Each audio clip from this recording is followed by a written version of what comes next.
থাকবো বিশেষ খবরের দিকে। ইতিমধ্যেই লোকসভা নির্বাচন শুরু হয়ে গিয়েছে।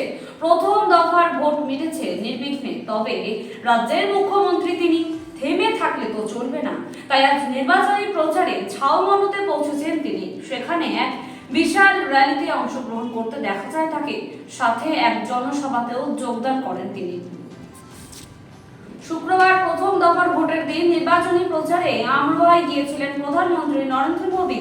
সেখানে পৌঁছে এক বিশাল জনসভায় তিনি অংশগ্রহণ করেন। সেখানে ভাষণ দেওয়ার সময় প্রধানমন্ত্রীর মুখে শোনা যায় মোহাম্মদ শামীর নাম। নাবিশ্বাস ছোট গরমে বাংলায় হাইকোর্টে আইনজীবীদের পোশাক নিয়ে বড় সিদ্ধান্ত প্রধান বিচারপতি মানেই গলা বন্ধ সাদা কলার, টাই, লম্বা হাতা সাদা পোশাক ও জোব্বা পরতেই হয় তাদের। তাই আইনজীবীদের কথা শুনে বড়সড় সিদ্ধান্ত কলকাতা হাইকোর্টের প্রধান বিচারপতি। আগামী জুন মাসের গরম সময় থাকা অবধি কালো জোব্বা পরতে হবে না আইনজীবীদের। সংসদে বিজেপি সংখ্যাগরিষ্ঠতার অপব্যবহার করছে বলে উঠেছিল অভিযোগ। এবার সেই অভিযোগকে খারিজ করলেও কেন্দ্রীয় স্বরাষ্ট্রমন্ত্রী অমিত শাহ।